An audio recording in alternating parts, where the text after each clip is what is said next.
Días, aquí vamos señores, lunes, temprano para el trabajo, después de un dominguito que tuve ahí, que estaba pensando que si iba a la playa o no, pero lo que tenía era el dominguito ese nada más, porque el sábado yo trabajo, y la verdad es que me quedé en casa, ¿no?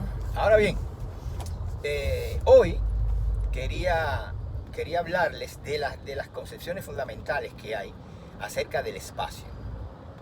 Esto es muy importante porque el espacio es el concepto fundamental de la física, o sea, toda la física, aparte del concepto de espacio, es el punto de partida, el concepto más abstracto que hay, ¿verdad?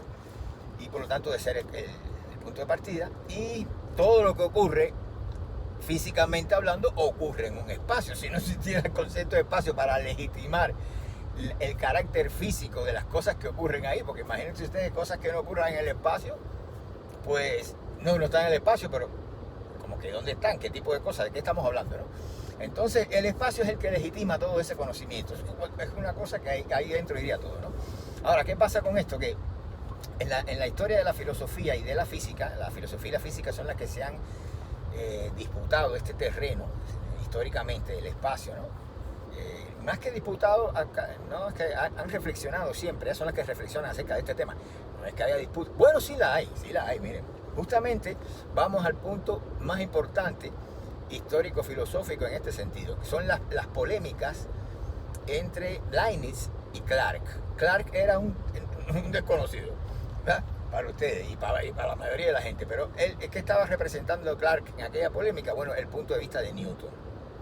Así que hay un libro por ahí que se llama yo leí en la universidad rusa, la polémica entre Leibniz y Clarke, así se traduce el título del libro en ruso, no sé en inglés, no lo he visto, ¿qué pasó allá? Pero bueno, debe ser más o menos así el título, pero esas cosas pueden variar, no es lo más importante. El problema es que son las polémicas, es la polémica entre ellos dos. Leibniz es un filósofo racionalista alemán, ¿verdad? Y bueno, y la otra posición es la de Newton, defendida por Clarke, ¿no? Entonces, la de Newton, ustedes saben que es la que se da en la escuela, por lo menos cuando yo pasé la primaria, imagínense ustedes, y eso se debe haber cambiado ya, ¿no? A lo mejor sabrá Dios, y están dando el espacio de cada villado ahí en la primaria ahora, pero en mi época, pues se daba el espacio newtoniano, que es de Newton, ¿no? Que es el espacio de la vida cotidiana, ese espacio tridimensional que ustedes conocen. Que menos por no acelerar esto, porque si no sale una bulla por el teléfono. Y entonces, pero que Newton consideraba ese espacio como si fuera un estante en el que están distribuidos los objetos, o sea, la materia está distribuida en el espacio, y con el tiempo era una cosa parecida. Espacio y tiempo eran estantes en los cuales se encontraba distribuida la materia. En el caso de Newton, no. Era más o menos el concepto del sentido común. Es muy fácil comprobar esto. Un espacio tridimensional, ¿verdad? Un tiempo unidireccional, etc. Pero Leibniz le objeta a Newton y promueve la concepción rival, que es la concepción relacional del espacio y el tiempo, y le objeta que el espacio no son estantes, el espacio y el tiempo no son estantes donde está la materia metida, como si fuera un closet de cocina y cosas de esas, y los objetos ahí puestos. Sí, porque además eso traía una contradicción que venía de la antigüedad griega, que nos hacía ver que si todas las cosas que existen en el espacio, entonces ¿dónde existe el espacio? En otro espacio. Eso es una de las paradojas más antiguas del pensamiento filosófico griego. Eso no tiene salida por ahí, porque tendría que haber un espacio que contiene al otro y el otro al otro. Eso es una locura. Por lo tanto, esa noción del espacio como estante no sirve, simplemente. Aunque la experiencia cotidiana, la vida cotidiana trabaja con eso. Tú dices, bueno, pero si va un poquito más allá de esa apariencia, ¿no? Pues no sirve. Entonces Leibniz propone que no, que el espacio no es más que son relaciones entre cuerpos. Precisamente porque hay cuerpos es que hay espacio. Y esas relaciones entre los cuerpos es el espacio. O sea, Leibniz va de los cuerpos al espacio, no del espacio a los cuerpos, como va Newton. Son dos concepciones que tienen el mismo grado de certeza, la misma plausibilidad, las dos. Y entonces no podemos discernir entre una y otra. Es lo que pasa, ¿no? Así se quedaron a través de la historia. El otro momento interesante entonces, cómo salir de esas dos concepciones, la relacional y la de Newton, que es la substancial. O sea, Newton su concepción se la ha denominado substancial y la de Leibniz relacional. Usted toma la que a usted mejor le parezca, ¿no? Entonces, ¿qué pasa? Que el otro momento importante en la historia de la filosofía, porque la física sigue manejando el mismo concepto newtoniano hasta que aparece Einstein, pero la filosofía se adelanta, y ahí que aparece Immanuel Kant. Este tipo se bajó con una cosa inaudita, porque la pregunta es clara. Miren, esto es lógica, señores. Si yo nada más que tengo las dos opciones esas, y no puedo discernir entre una y otra, yo me tengo que inventar otra cosa. Pero ¿qué se te va a ocurrir que no sea ni la concepción relacional ni la sustancial? Porque, oye, eso, imagínense ustedes. Un día les voy a hablar de otra dicotomía acerca del origen, el problema del génesis, que eso es súper, no sé, interesantísimo, ¿no? Y también hay una dicotomía ahí entre las dos posibilidades mentales, que es la generación y la transformación, la génesis o transformación. Los dos caminos son válidos, y entonces uno se encuentra en la encrucijada de decir, bueno, opto, ¿no? Por lo que viene siendo el origen exabrupto así de las cosas, o sencillamente que ya existe algo y ese algo se transforma, ¿no? Eso lo podemos ver en un video próximo, también le hablo un poquito de eso. Pero bueno, anyway, yo tengo vídeos donde he mencionado el tema, ¿no? Pero vamos a seguir con esto, ¿no? Entonces, ese tipo que aparece, Kant, ya dentro de la filosofía, pues Kant nos dice, bien, aquí el error está en que han tratado de ver el espacio como una cosa, ¿verdad? Una cosa en sí misma. Y ese es el gran problema que tiene eso. Porque si usted admite la existencia de una cosa en sí misma, eso quiere decir que usted está haciendo abstracción del acto del conocer, del conocimiento. Entonces viene la pregunta, bueno, ¿cómo podría yo fundamentar la existencia cuya condición es ser independiente del conocimiento de una cosa que quien la fundamenta, quien la determina, quien la califica, y en una palabra, quien la hace posible, es el conocimiento? No sé si me explico. Pero lo cierto es que no se puede uno abstraer de lo que pone ahí el conocimiento. No quiero hablar de palabras sujetos y objetos, esas cosas, porque sencillamente no tenemos nada. Todo lo que tenemos son conocimientos. Entonces Kant dice, bueno, ¿dónde está la cosa en sí esa? Tiene que entenderse las cosas como fenómenos, ¿no?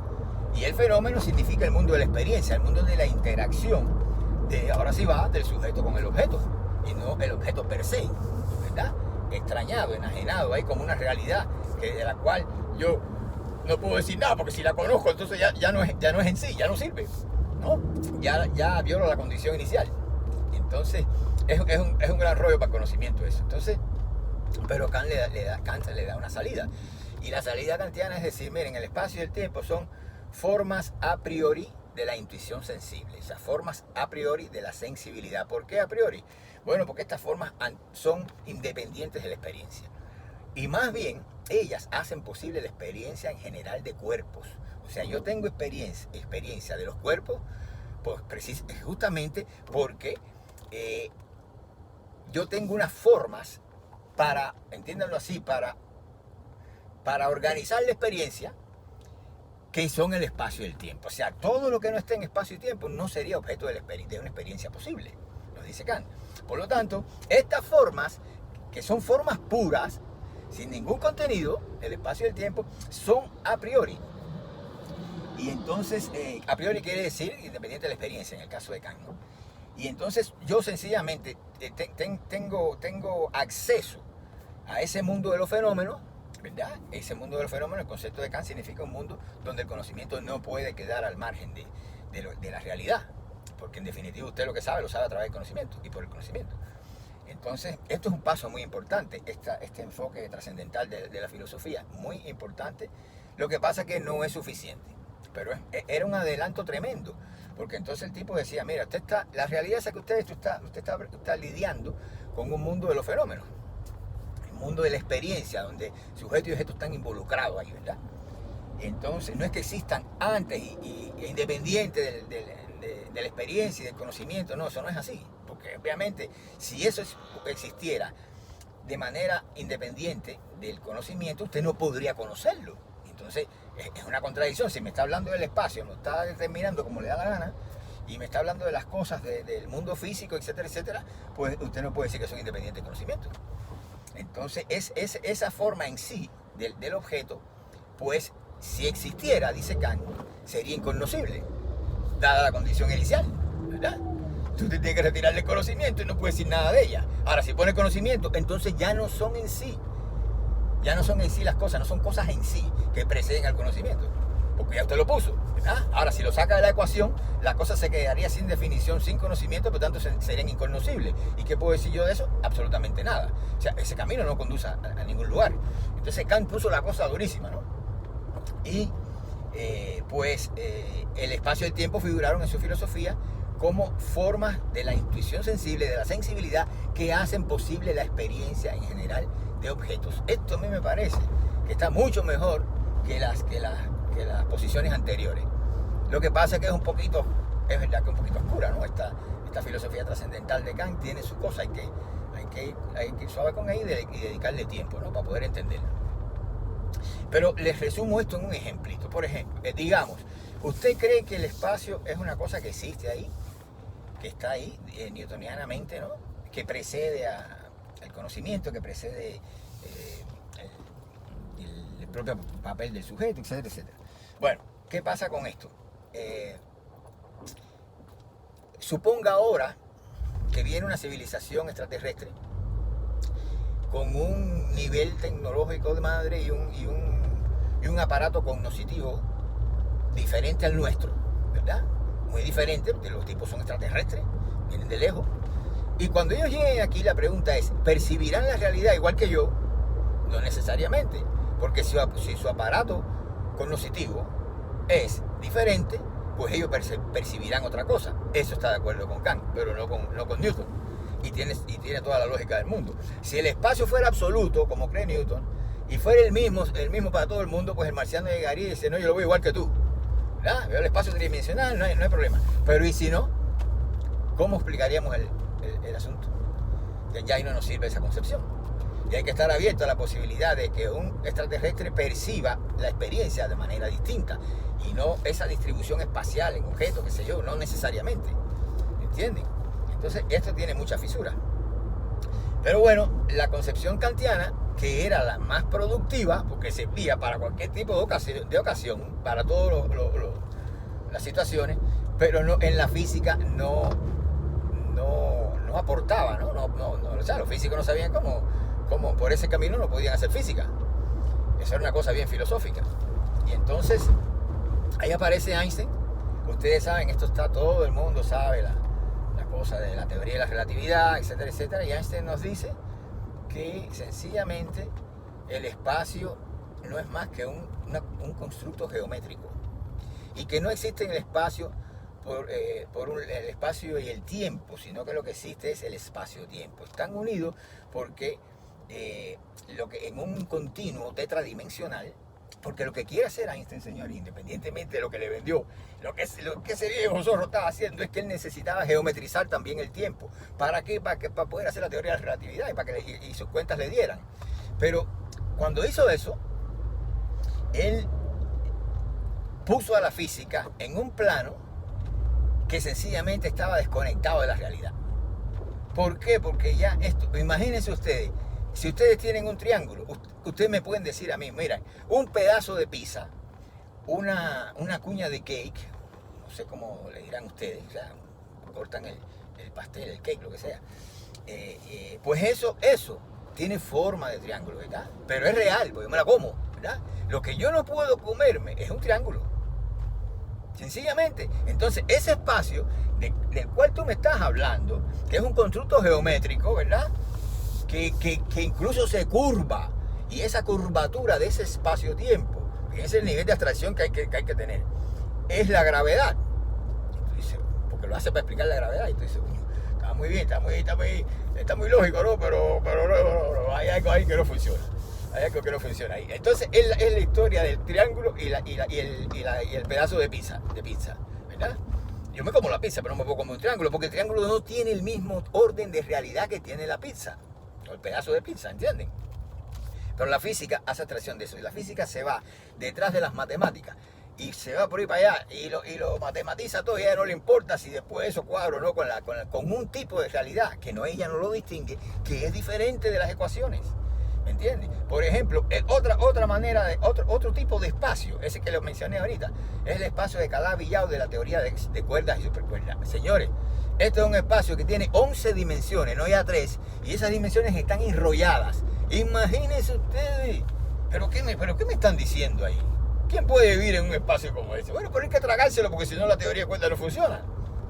Ahora, no quiere decir que esté mal, ¿verdad? Dios, me paso. No quiere decir que esté mal, el problema es que hay que entender que los físicos eso no lo entienden, no llegan ahí, porque no es su campo, que la realidad es acto virtual. Cuando usted me está hablando de esas dimensiones enrolladas, usted está en el plano de la virtualidad, y ahí puede ser cualquier cosa es posible, ¿verdad? Pero si usted dice, bueno, ¿y dónde está la parte actual de esa realidad? Ya todo eso colapsa, que es lo que pasa en la mecánica cuántica. Si quieren se lo explico con la función de onda. Colapsa porque es el paso de lo virtual a lo actual. Y cuando usted le mete actualidad a eso, colapsa la función. Pero bueno, si quieren yo le explico eso. Tengo un montón de vídeos acerca de esa cosa. Bueno, entonces ahí pues Einstein propone esa concepción del espacio-tiempo que la física la acepta. Para mí eso es un disparate. Yo no estoy de acuerdo con eso en ningún caso. No le veo que tenga, justamente por el grado de virtualidad que tiene, ¿entiendes? Y entonces que se queda ahí, no hay una vamos a decirle, no materialización, pero pudiera ser, una actualización es la palabra, de ese concepto. Entonces se mantiene en un plano virtual ahí, flotando ahí, y ya usted sabe. Esas son las más fundamentales, ¿no? Entonces quedó la de Kant por allá y la de Einstein por aquí. La de Einstein, como les decía, trabaja en la física. Pero señores, el problema es que si uno viene a la realidad cotidiana, uno se tiene que volver newtoniano. Porque uno dice, bueno, pero es que esto no tiene nada que ver con ese espacio-tiempo, curvo, ni nada de eso. Eso ¿dónde está? Yo puedo vivir sin eso y no pasa absolutamente nada. ¿Entiendes? Pero bueno, es cosa de la física, ¿verdad? Hasta ahí llegamos. Eso es lo que tenemos en cuanto al espacio y el tiempo, que son conceptos fundamentales tanto para la física como para la filosofía. Y sin embargo ustedes pueden ver, que queda un sol ahí, ustedes pueden ver que no tenemos mucho, que no hemos avanzado mucho, ¿verdad? ¿Cuál es mi posición? Yo, obviamente, me tiro más a Hegel en este punto. Lo de Hegel es distinto. Ese fue el otro paso que dio la filosofía. Y Hegel dijo, ustedes se equivocan porque el espacio y el tiempo no existen por sí mismos. Lo único real, dice Hegel, es el movimiento. Y el espacio y el tiempo son momentos del movimiento. Quiere decir que porque hay movimiento, es el movimiento mismo el que genera el espacio y el tiempo, y no a la inversa. O sea, las cosas no ocurren en espacio y en tiempo, ¿verdad? Sino que las cosas se temporizan y se espacializan, estoy leyendo a Hegel en mis términos, sencillamente porque se mueven. Esto es sumamente interesante, es el punto de vista más fecundo, más productivo. Yo lo he desarrollado apoyándome en Hegel y en todo lo demás que hay para atrás en filosofía, ¿verdad? Y entonces, bueno, pues en otro momento le contaré, ¿verdad? Entonces, aquí los dejo.